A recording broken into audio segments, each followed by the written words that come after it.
피해 증거 제1부 태동 2 1775년에서 1790년 1791년 신해년 봄 황사영과 정난주 마리아는 마제 정씨가에서 장인 정약현, 난주의 작은아버지 정약전, 정약종, 정약용을 모신 가운데 천주께 성혼 예식을 올리고 정씨가의 별당에서 첫날 밤을 맞이하였다. 그 밤은 유난히도 별이 반짝였고 대기는 청명하여 달빛 또한 정적 속의 초당을 환상적으로 감싸주었다. 그 밤 그 신혼 부부는 무엇을 생각했을까? 그것은 그 두 부부만이 알고 있었겠지만 진실은 하나다. 하늘을 향하여 한 점 부끄럼 없이 살아가자고 맹세했을 것이다. 그 후 그들의 삶이 그러했고 그 가족이 순교자의 반열에 올라있기 때문이다. 다음 날 아침 사형과 난주는 장인 장모에게 인사드리고 정씨가를 나섰다. 서남 선생은 귀열이 선착장까지 나와 나룻배가 소냇강 나루를 돌아갈 때까지 배웅해 주었다. 사형은 서남 선생의 모습이 보이지 않는 순간까지 마제를 향해 섰다가 난주를 향해 시선을 돌렸다. 아내의 표정은 편안함을 주었다. 말없이 앉아있는 아내의 모습은 미풍의 귀밑머리가 하느적거렸고 조용한 미소는 더욱 아름다웠다. 모든 선비가 부러워하는 구대옥당 가문의 자녀 같지 않는 정난주 마리아는 그의 상본과 같이 성모 마리아님을 닮아 있었다. 1790년 겨울 동지 겸 사은사로 연경에 갔다가 1791년 봄에 돌아오는 사신 일행은 정사가 광운의 김기성, 보사 민태혁, 서장관은 이지영이었다. 윤유일은 이 사은사에 끼어 북경으로 출발했으나 변문에서 검색에 걸려 국경을 통과할 수가 없었다. 사태가 어려워지자 외국인 신부를 영입하기 위한 절차를 수록한 서신을 지난번 동행했던 우요한 세자에게 전달해 줄 것을 당부하고 윤유일은 의조 변문객사에서 투숙하고 사신 일행이 돌아오는 날짜만을 기다리고 있었다. 우요한 세자는 신분이 관원이기에 서신을 무사히 전할 수 있었다. 외국인 신부와 접선 방법은 이러했다. 사신 일행이 돌아올 때 변문에 장씨가 열흘간 서는데 그 기간에 장터에서 접선을 한다. 오는 쪽은 배옷의 상복과 박립을 쓸 것이며 얼굴엔 상제가 얼굴을 가리는 표선을 들 것이며 맞이하는 쪽은 방갓의 괴나리 보찜을 둘러매고 대나무 지팡이를 들 것임. 그래도 인상차기가 같다고 하여 말을 걸어서는 안 됨. 서로 만날 사람이라고 확신을 가졌을 때 땅바닥에 물고기를 그릴 것이며 확인된 후 쌍방이 같이 물고기를 그려야 됨. 이상이었다. 얼굴 가리개와 방갓을 쓰라고 한 것은 외국인, 즉 벽안의 눈동자를 노출시켜서는 안 되기 때문이었다.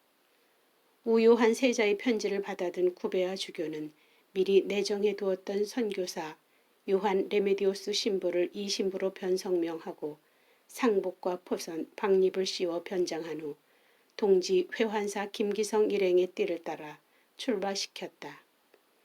동지 회환사 일행이 의주 변문에 도착한 것은 한 해를 넘긴 신해년 봄이었다.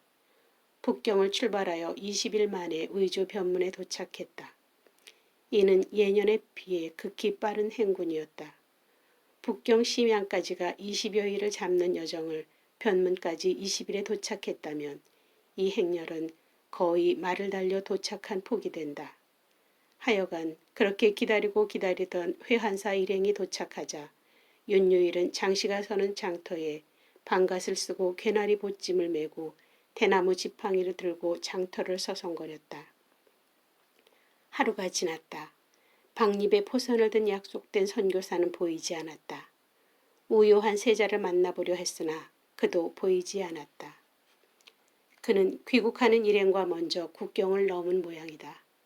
이틀째 되는 날도 박립에 포선된 사람은 보이지 않았다. 사흘, 닷새, 일해, 여덟해, 아흘해. 내일이면 장씨가 끝나는 날이다. 결국 열흘째 되는 날도 박립에 포선을 든 선교사는 그림자도 얼씬하지 않았다. 열하루 되는 날 국경의 장터는 면지만 달릴 뿐 반가쓴 윤유일만이 먼지 속에 홀로 서 있었다. 윤유일은 허탈한 마음으로 하늘을 향해 마음속으로 기도를 올렸다. 천주님, 안 됩니까? 우리 교우들이 목매어 기다리는 신부님을 안 보내주실 것입니까? 작년 겨울 이곳에 와서 한 해를 보내고 이제 봄을 맞이했습니다. 그래도 신부님을 안 보내주시렵니까? 주님, 이것이 천주님의 뜻이라면 돌아가겠습니다. 미련 없이 돌아가겠습니다, 주님. 그날 윤유일은 허탈한 마음으로 귀향길에 올랐다.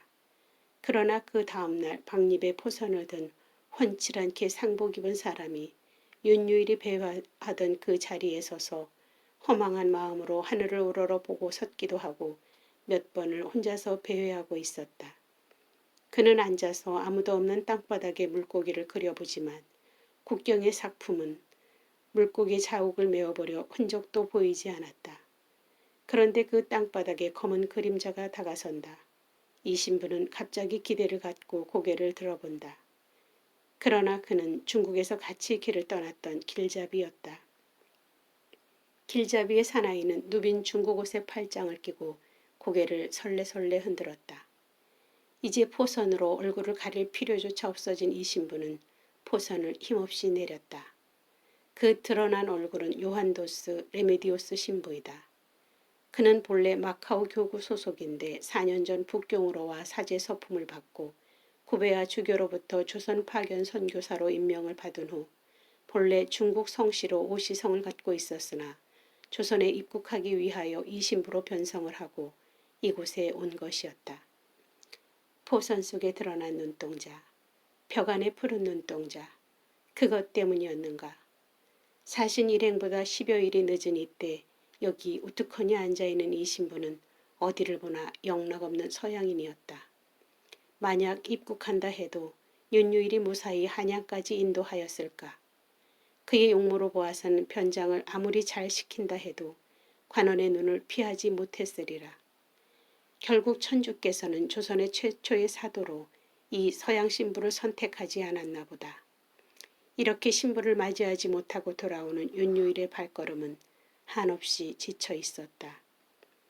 이 무렵 충청도 내포 사도 이존창은 윤유일이 신부를 영입해 돌아올 날만을 기다리며 나날을 소일하고 있었다. 그러던 어느 날 강시성을 가진 여교우가 찾아왔다.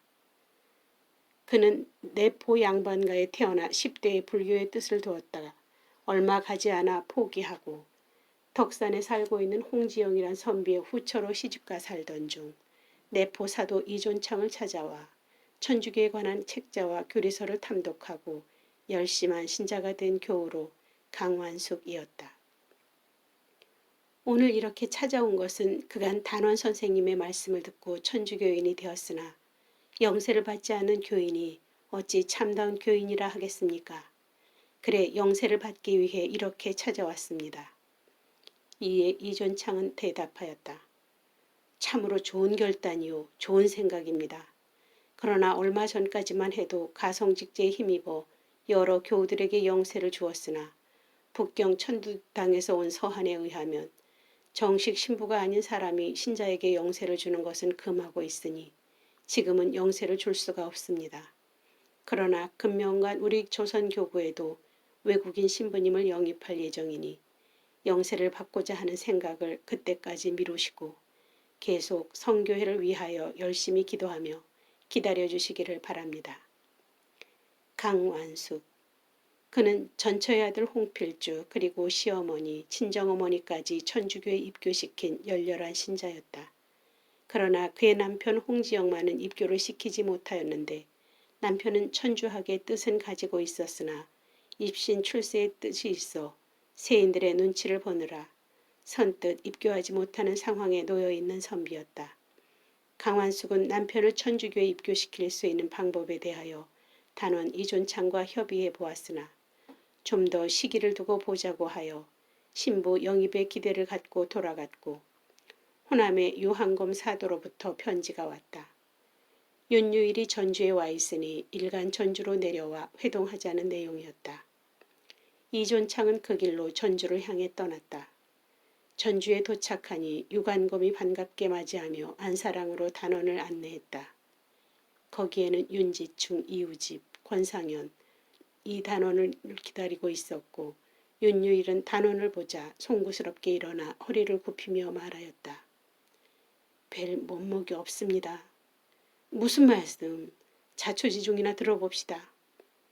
이번 북경행은 순전히 단원 루도비코님이 마련해 주신 여비로 길을 떠났으나 국경에서 검사가 심해 저는 변문에 남고 지난번 북경에서 영세를 받은 우세자 요한에게 서찰을 보냈으나 외국인 선교사는 오지 않아 기다리다 못해 이렇게 초라한 몰골로 돌아왔습니다.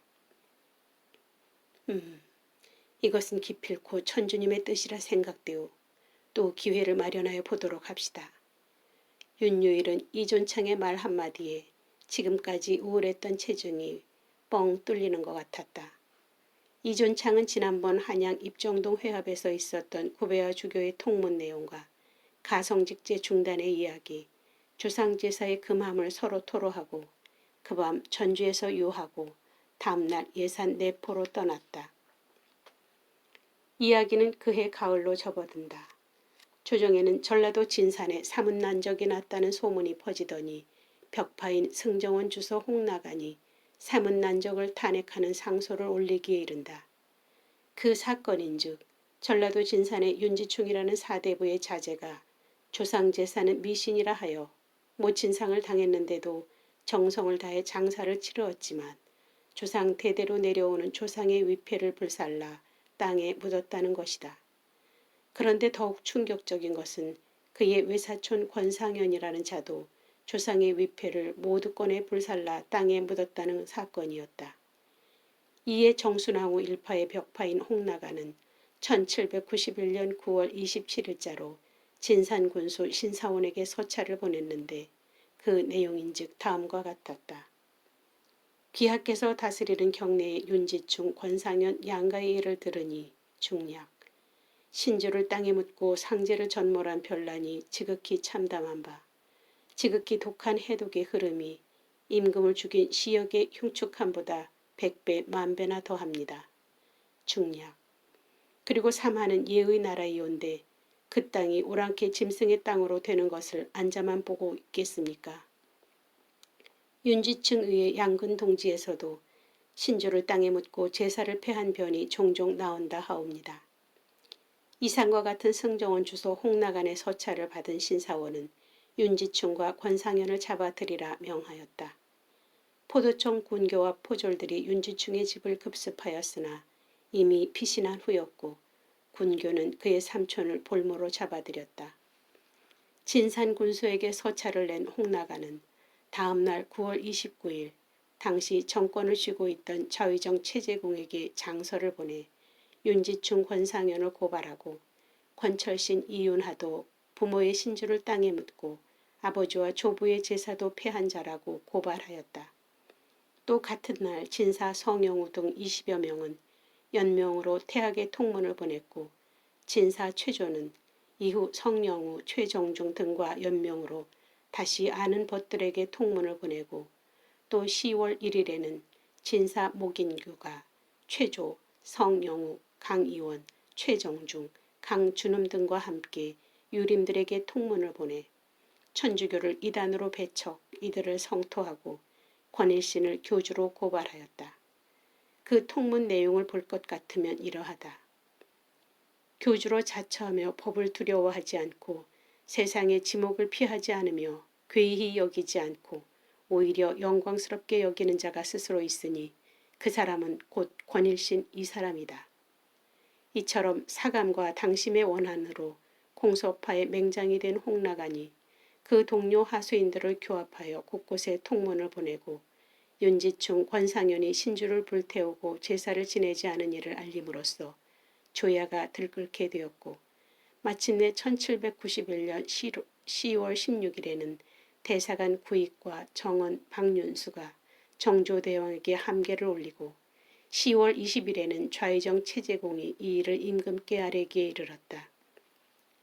그리하여 체포령이 내려지자 윤지충은 10월 26일 저녁 관하로 찾아가 자수하였다.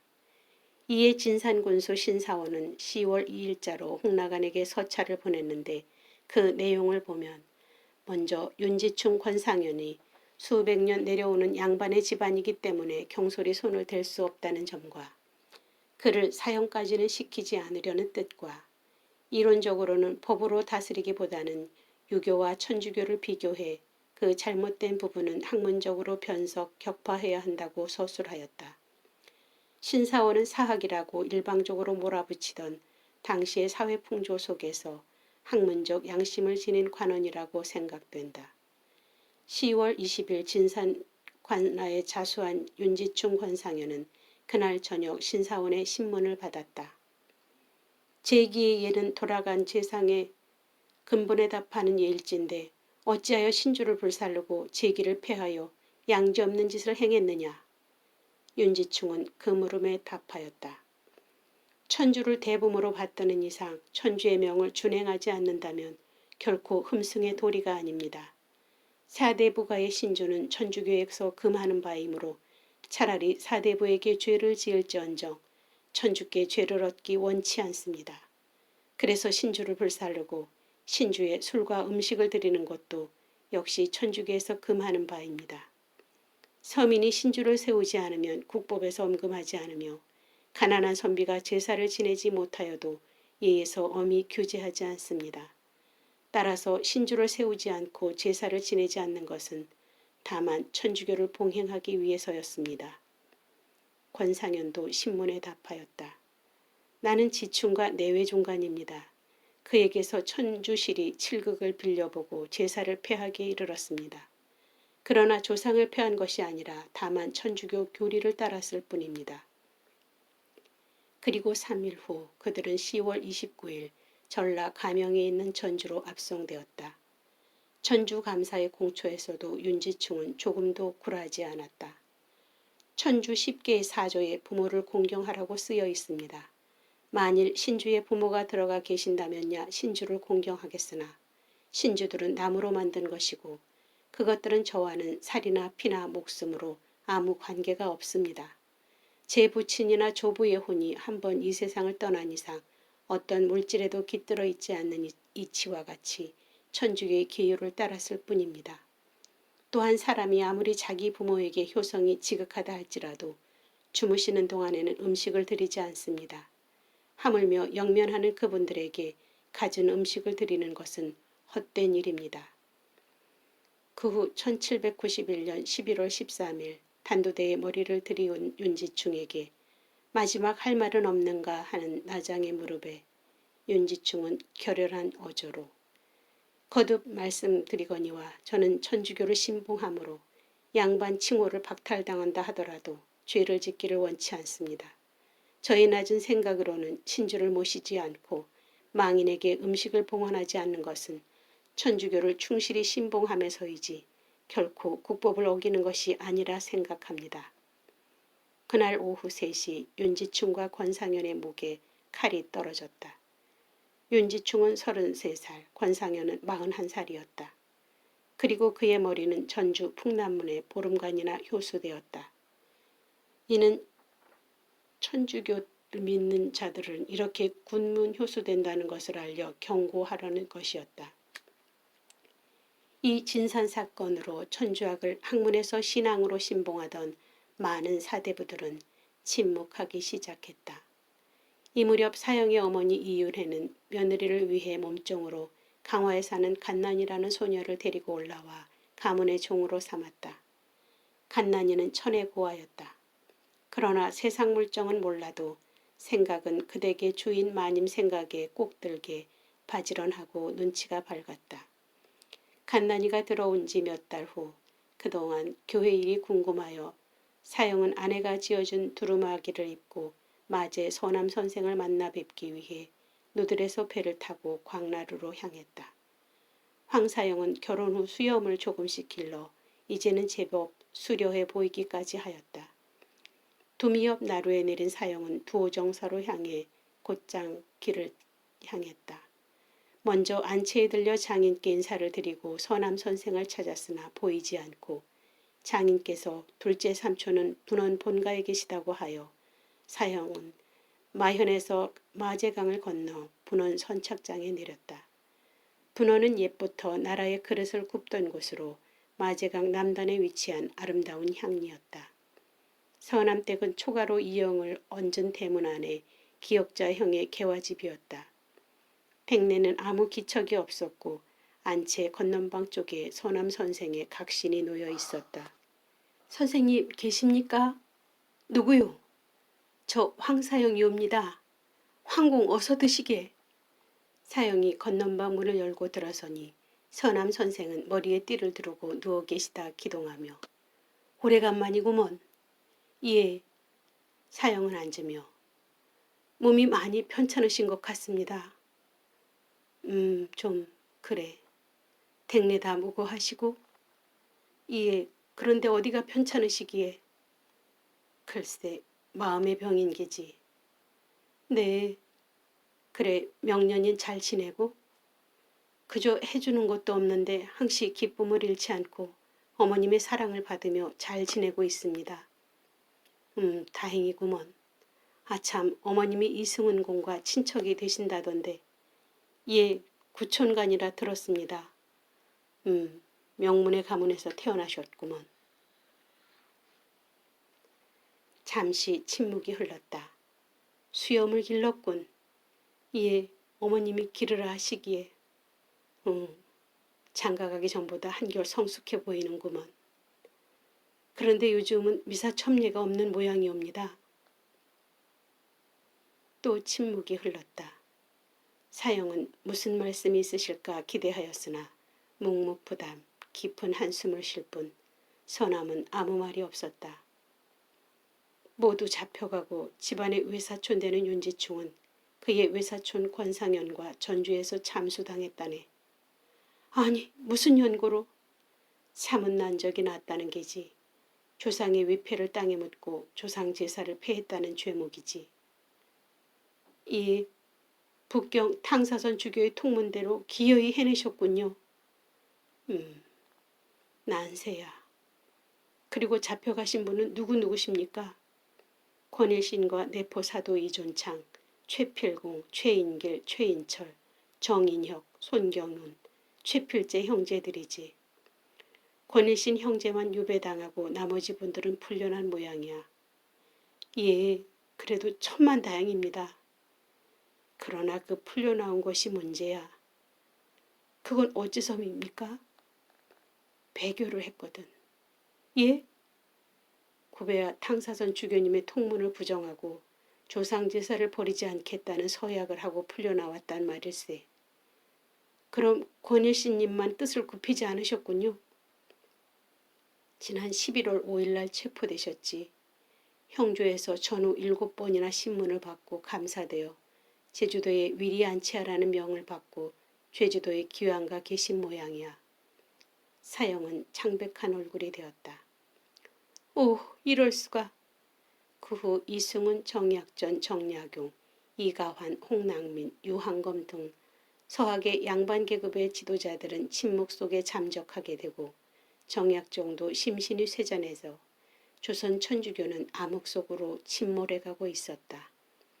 이렇게 1791년 제주도에 유배되었던 권일신이 충청도 예산으로 이배되어 유배지로 가는 도중 어느 주막에서 숨을 거두니 신의 박해로 조선교회는 큰 기둥을 잃고 또 나라의 금령이 지엄하여 북경교회와도 연락이 두절되고 신자들은 귀가 있어도 듣지 못하고 눈이 있어도 보지 못하는 깊은 수렁으로 빠져 들어가고 있었다.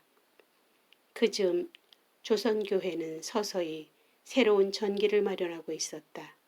그것은 교회의 중심을 이루던 양반 계급이 뒤로 숨고 새 지도자들인 중인 출신 최창현, 최인길, 윤유일, 지황 등이 나타났다.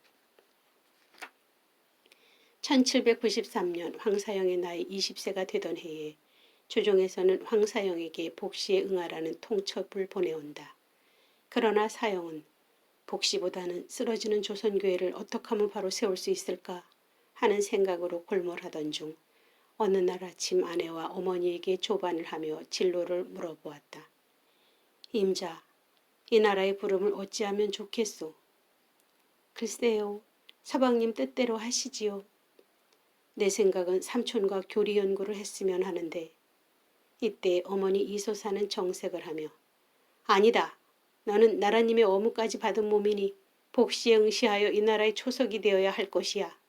그러니 복시에 꼭 응시토록 해야 한다. 이 말씀에 사형과 명녀는 아무 말이 없었다. 그 후 사형은 복시에 응시는 했으나 백지 답안지를 내어 정조 임금께서는 심히 사형의 장례를 염려하기까지 하였다. 사형이 백지 답안지를 낸 이유는 무엇일까?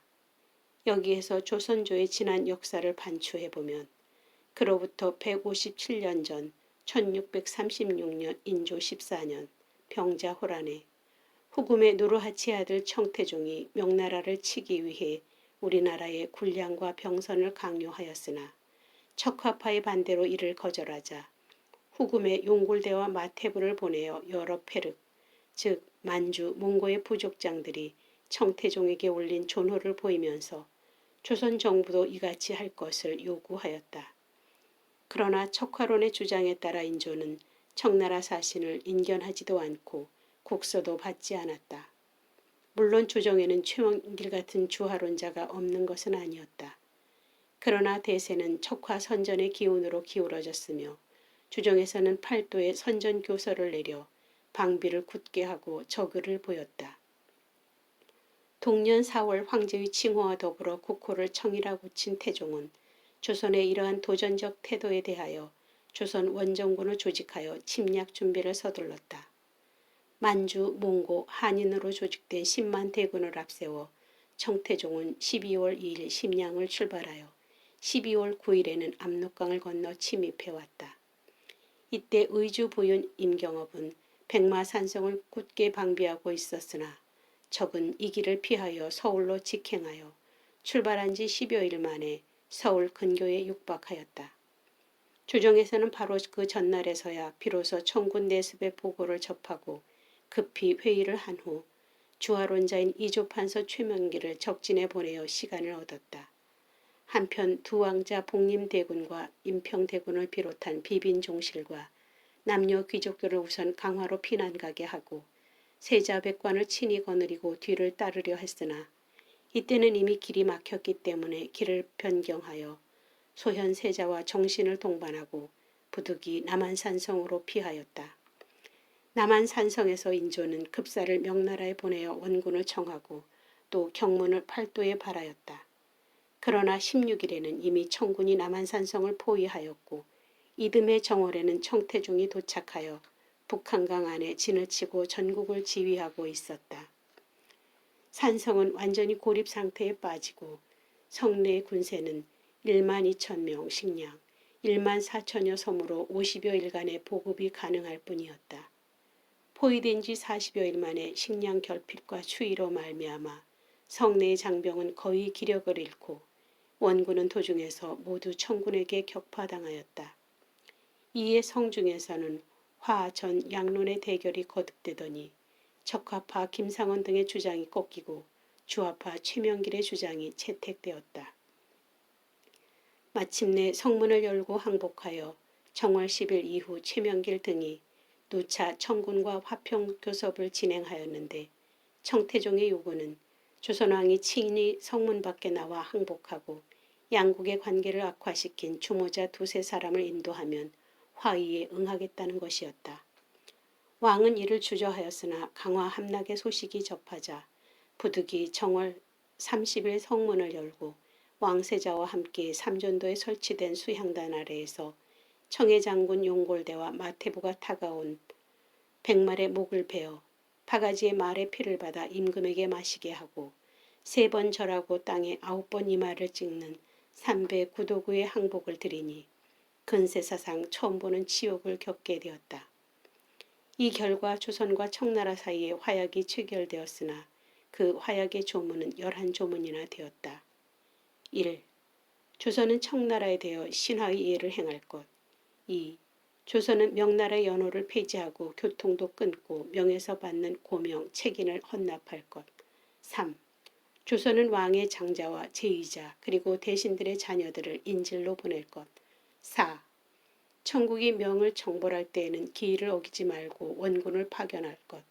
5. 내외지신과 혼인을 맺고 사후를 굳게 할 것. 6. 성곽의 중축 수리는 사전에 허락을 얻을 것. 7. 황금 100냥, 은 1000냥을 비롯한 20여 종의 물품을 세패로 바칠 것. 8. 성절, 정삭, 동지, 경조에 사시는 명나라의 구례에 따를 것. 9. 가도를 공격할 때는 병선 50척을 보낼 것. 10. 포도를 숨기지 말 것. 11. 일본과의 무역을 허락할 것 등이었다. 이리하여 소현세자와 북림대군의 두 왕자가 볼모로 잡혀가고 척화파의 강경론자인 홍익한, 윤집, 오달제 사막사 그리고 김상원이 볼모로 잡혀가니 장안의 안 여자들이 광화문에서 자하문까지 치마를 벗어 포도에 깔아 그 치마를 지려밟고 자하문에 이른 김상원은 장안을 돌아보며 시조를 읊었다. 잘 있거라 삼각사나 다시 보자 한강수야. 고국 산천을 떠나고자 하오마는 세월이 하수상하여 올똥말똥하여라. 이 같은 시조를 읊고 떠나니 보내는 사람 떠나는 사람 비운의 눈물로 구곡간장이 녹아내리며 눈물의 바다를 이루었다. 그 후 사막사는 심양에서 처형당했으며 김상원은 오랫동안 심양에서 볼모살이를 했다.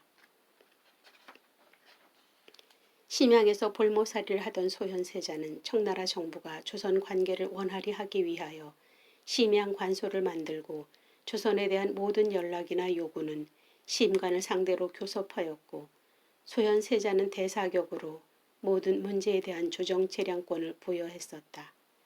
이때 인조는 오랜 병중에 있었다. 물론 인조의 와병은 청나라의 입조 요구를 피한 구실이기도 했으나 봄, 가을에도 화로 곁을 떠나지 못하여 하체가 다소 부자유스러웠던 것도 사실이다. 다정한 성품의 소현세자는 심양에서 청나라의 고관 황족들과 더욱 친밀히 지내게 되었으며 거기에 따라 그에 대한 대우도 점차 후해졌다. 인조 22년 1644년 4월 청나라 국왕 다루곤이 제왕 제장 및 소현세자를 거느리고 명나라는 정벌군을 지휘하여 요소로 진격하였는데 이때 명나라는 이미 내란으로 무너지고 있었고 명나라 장수 오삼계의 항복을 받은 청군은 유적 이자성군을 추적하면서 5월 2일 북경에 입성하게 된다.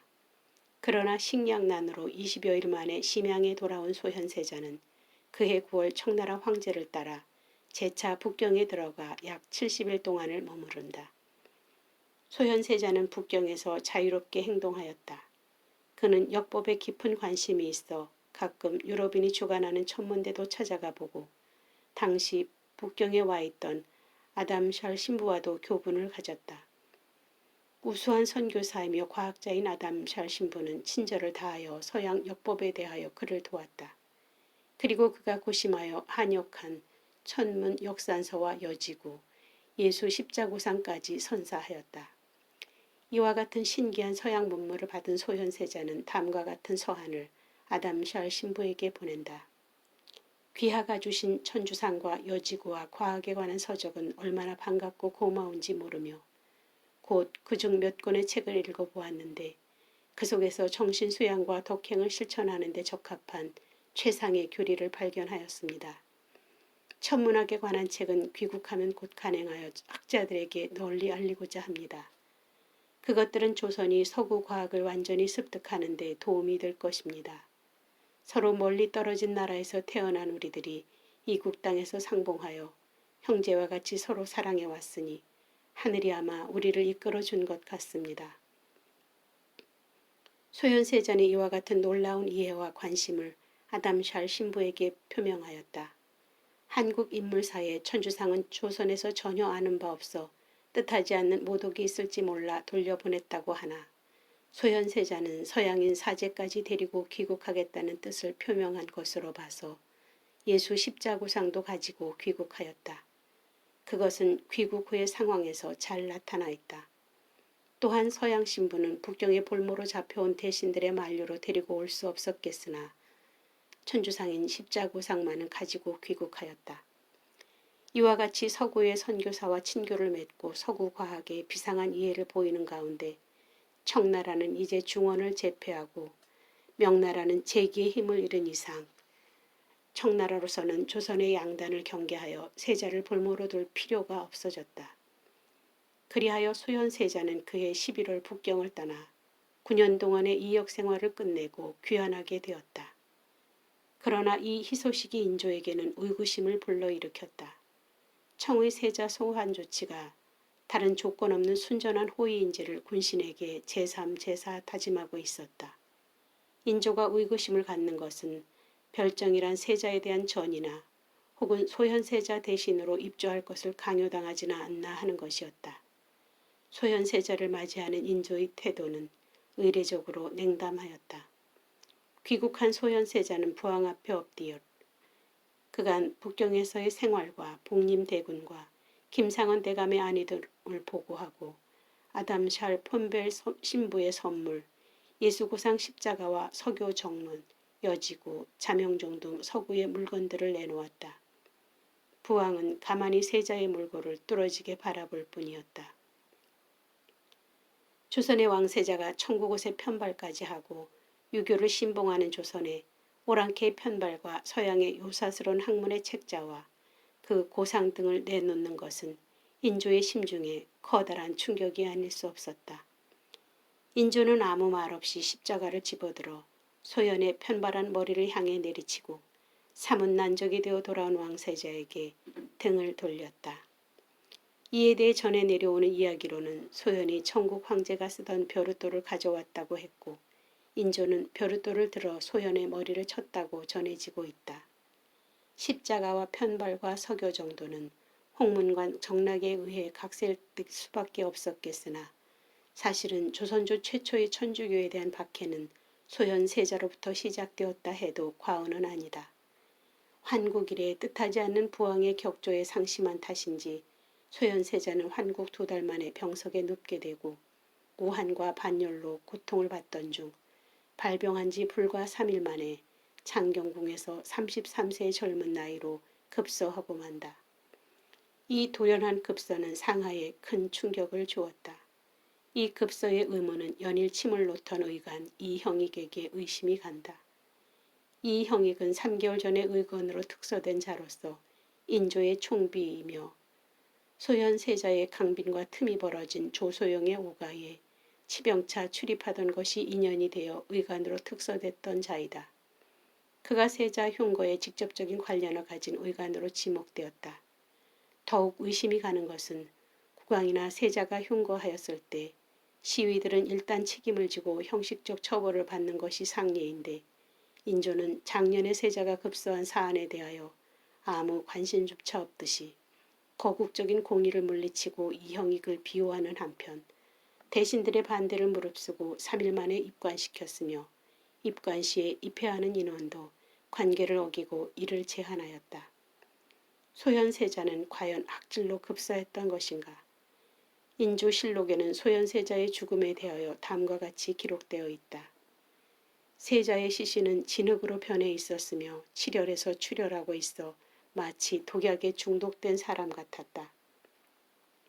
소현세자가 북경에서 가지고 온 성물과 책자는 서양 귀신이 붙은 것이라고 모조리 불사르고 중국서 데리고 왔던 중국인 환관 등은 중국으로 되돌려 보냈다. 소현세자가 급서하고 얼마 후 복림대군이 돌아오자 복림에게 왕위를 계승토록 하고 인조는 그해 5월 창덕궁에서 숨을 거둔다. 복림이 효종으로 등극하여 이완대장을 앞세워 북벌을 꾀하나 청국은 양차에 걸쳐 나선 러시아 정벌의 원병을 청했으며 조선 정부는 이에 모두 응하였다.